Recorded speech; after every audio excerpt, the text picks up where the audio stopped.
down.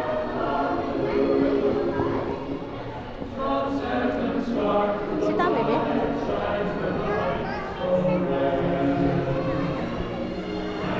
Feet down, feet down, feet down.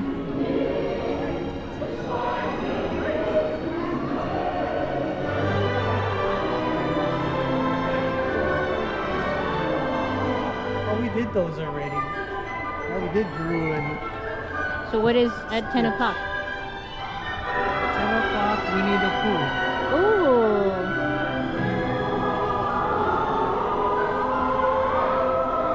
What is zero? Hero. Big Mac? The big.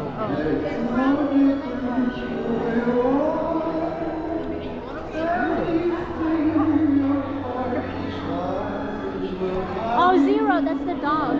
Yeah. That's Haunted Mansion. The night before Christmas. Let's do Mike. Huh? Daisy Duck. He's stuck with fluff, loves to eat honey. He's also the only Disney character that can wear a crop top. Shut it up, folks. What are we doing this morning? It's Winnie the Pooh. How, do I have any new timers here at the Animation Academy? Never been before? Well, quite a few of you. Welcome to your first class. And welcome back to all my alumni as well. But for any of my new timers here, though, you might have noticed that your pencils are missing an eraser. That's because here at the Academy, we draw in a style called rough sketching. What that means is, we're going to be starting off by drawing very light, really rough and sketchy. And as you start to get into those details, we're going to go back in later to darken in the lines that we want to keep. And with all that being said, though, are you folks ready to draw a teddy bear today? Yeah. Excellent. Now, to get us started with our portraits of Winnie the Pooh, he's going to start with a basic shape. And the shape's going to be a rectangle, surprisingly. Rectangle. And as we're going to go right to the middle of our paper, and we want to draw in a rectangle about the size of a greeting card, or if we're hungry, a Pop-Tart ticket's a good size as well. As you can see here, I'm just keeping my lines very light, really rough and sketchy. I'm just really making sure that my rectangle is longer on the sides here, and a little bit shorter on the top and bottom. And once you've got your shape in place, the next steps we need to add in are what we call guidelines to help us figure out where Winnie the Pooh's features are going to be placed. And so we're going to go about a third of the way from the top of our shape. And we're going to lightly stretch across a horizontal guideline here. And for our second guideline, we're going to go 1/3 of the way down. And let's sketch across one more horizontal line here as well. Now that we've got some guidelines in place, we do want to add in just one more shape to help us go up the front of the Pooh Bear's head. And so we're going to go to the left side of this rectangle. And you want to extend out the guidelines on this side, and we'll draw ourselves this little box. And so right now, this should look like we have Winnie the suitcase, or Winnie the coffee mug sitting here on Earth. And this will give us our basic foundation for Winnie the Pooh, but it looks nothing like it. The reason why we can't see him just yet, though, is because we're going to be drawing Pooh Bear in what we call a side profile. So he's going to look a little something like this. From the side. And so the first feature we're going to work on is his nose here. And his nose is going to sit in this box that we sketched in on the left. And so we want to find that middle point at the top of our box. We'll give ourselves a little tick mark.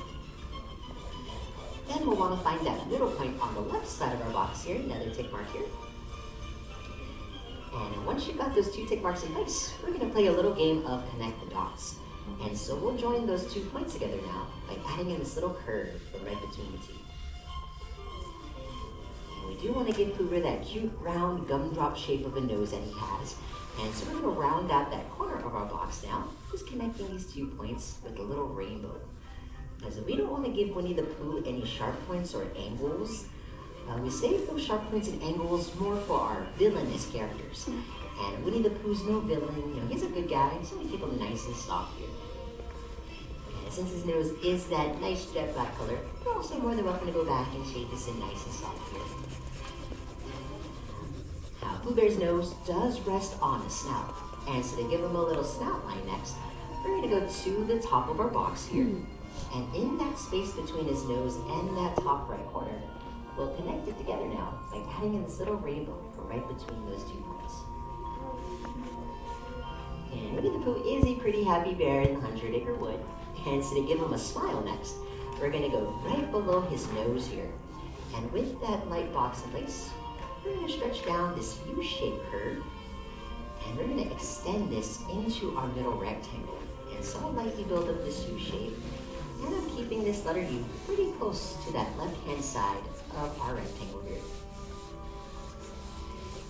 And this letter U will give us just the start to Pooh Bear's smile. To make his smile even cuter here, right at the end of this letter U, we want to give Pooh Bear a little smile line. And this is just a little rainbow on the end to show us that his cheek's gonna be pushed up as he smiles nice and big here. Now, Winnie the Pooh does love eating that honey. And so to give him a lower lip next, we're gonna go to the bottom of our letter U, and we wanna add in a small letter C as a very tiny lower lip to him. Now, to finish off the lower half of Pooh Bear's head, we do want to give this teddy bear his chin next. Now, Winnie the Pooh is a pretty big guy. You know, he's stuffed with fluff, loves to eat honey. But even though he's a big guy, he doesn't lift weights. He lifts spirits. And so to add in that chin, we're gonna go to the bottom of that lower lip here, and we're gonna stretch down half the letter U, pulling this to that bottom left corner. Now, the thing I love about Pooh Bear though is that even though he just sits around and eats all day, his chin and neck blend into one, Winnie the Pooh very much is body positive. And he even says so himself. He is short, fat, and proud of that. Go Pooh Bear, all about body positivity. And now that we've got the bottom half of his head in place, to help us build up the top half here, we want to lightly sketch in one more light guideline. And so just like the nose here, we're going to go to the top of our rectangle, and we'll find that middle point at the top. We'll give ourselves a little tick mark. Then we'll want to find that middle point on the left side of our top rectangle, another tick mark here. And so this next line is going to be a guideline. We want to keep it nice and light. And so for right between these 2 points, we'll join them together by lightly adding in this diagonal line from right between the two. Now, Winnie the Pooh was actually inspired by a real-life bear named Winnipeg that lived at the London Zoo. And Christopher Robin loved going to the zoo so much just to see this black bear in particular. And so when the author of the Winnie the Pooh books, A.A. Milne, created this character for his stories, he gave Winnie the same sloping forehead that Winnipeg and all black bears have. And so they added that same forehead here. We're going to go to that tick mark here on the left-hand side, and we'll connect it to the end of the snout line now by adding in this letter J from right between these 2 points. And we do want to soften up the front of his little eyebrow ridge here. And so once you got this letter J in place, from the top of that letter J, we'll round out the front by adding in this little curve. And so you want to think of this like we just turned our letter J more into this stretched out letter S here in the front.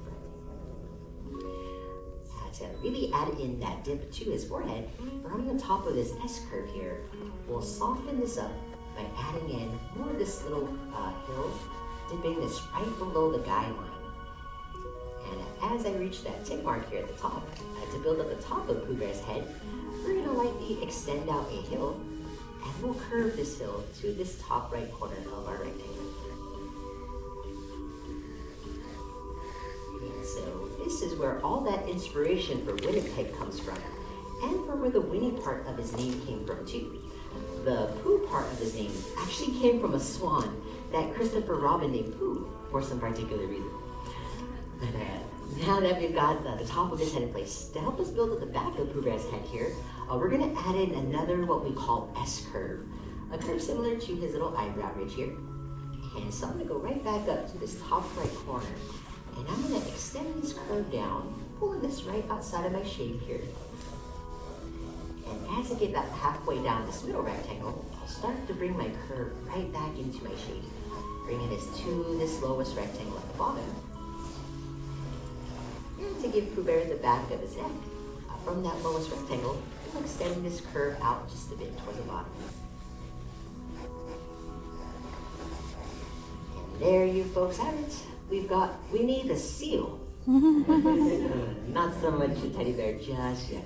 But this is actually about our halfway point for Winnie the Pooh. So I just want to check in with everyone. How are we all doing so far? Good. Good, not too bad. A lot of thumbs up out here. That's excellent. Now that we got all the hard stuff out of the way, to really turn this seal into a teddy bear, we want to go ahead and give Pooh Bear his ears next. And so that sewing those ears for him, we're going to go right back up the top of his head. And towards the back here, we're going to lightly sketch in an oval next. And you want about 2/3 of your oval right on the inside of his head, with just about 1/3 of that shape poking out from the top here. And we'll go ahead and keep this oval very light, very sketchy. Because when it comes to darkening in this ear here, we're only going to darken in just the outer parts of that oval. And so I'm going to start on the left-hand side, and I'll pick out my favorite oval lines, darkening this up towards the top here. And as I darken in the right-hand side of my shape, we'll go ahead and keep the bottom of that oval still nice and light. And that's left light just to show that his ear is sewn to the top of his head. It's not tacked on like Eeyore's tail or stuck on like a sticker. Now, since Pooh Bear is in this side profile, his other ear is going to be tucked on the other side of his head. And so we're not going to be seeing that full oval shape for that second ear. But just to show that that ear is sticking out on the other side, we want to go from the left side of this front ear, and we'll extend out a little hill, a little curve. We'll stretch this to the left-hand side. And if you're feeling a little fancy, if you want to add in some more contrast to your sketches, I even like to shade in this back ear, just to show that it is on the other side of his head, kind of farther off in the distance too. And now that we've turned our seal into a teddy bear, we want to go ahead and bring this teddy bear to life. Since he is a stuffed animal, Pooh Bear is going to have those small little button eyes to him. And so if you look at your smile line here, you want to think of this as an arrow pointing up. We're going to go on this first guideline. And we want to add in a small little oval, little apple seed for his button eye here.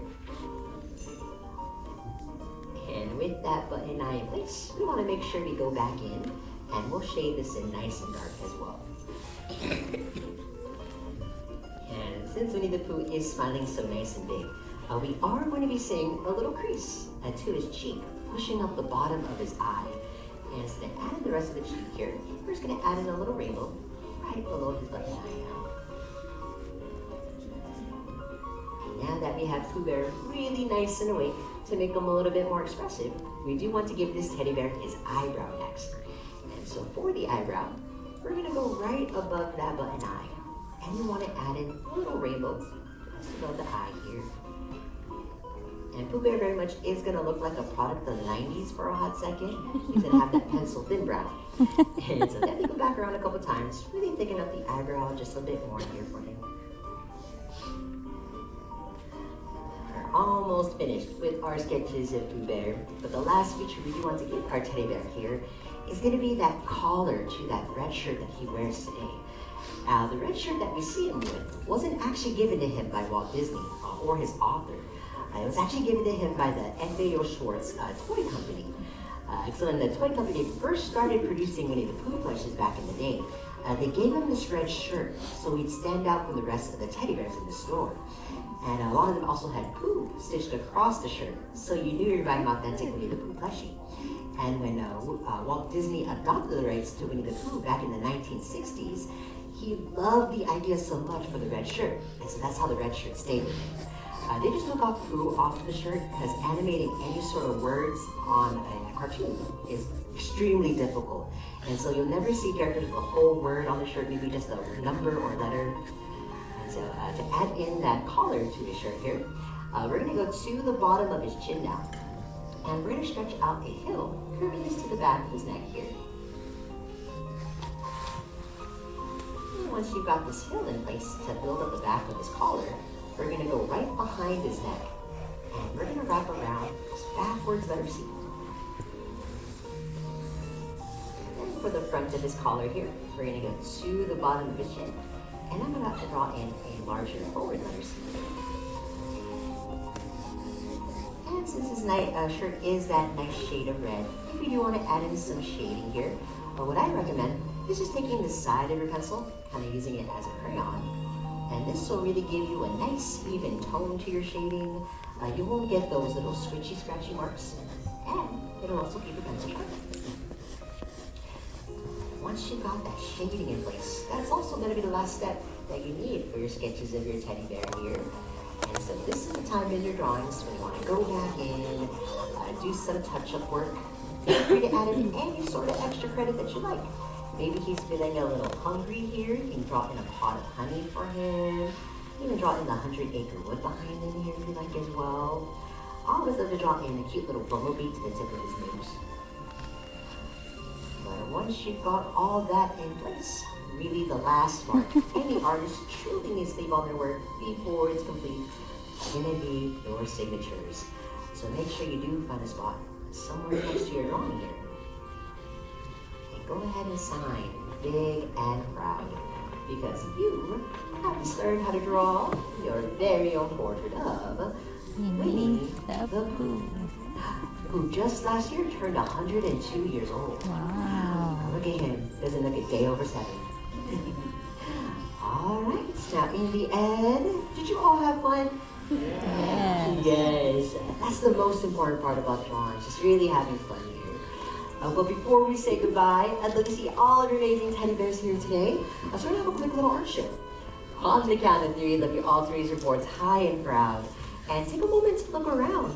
We all drew Winnie the Pooh a little differently here. And so 1 and 2, 3, Winnie the Pooh. Everyone, let's take a look at here.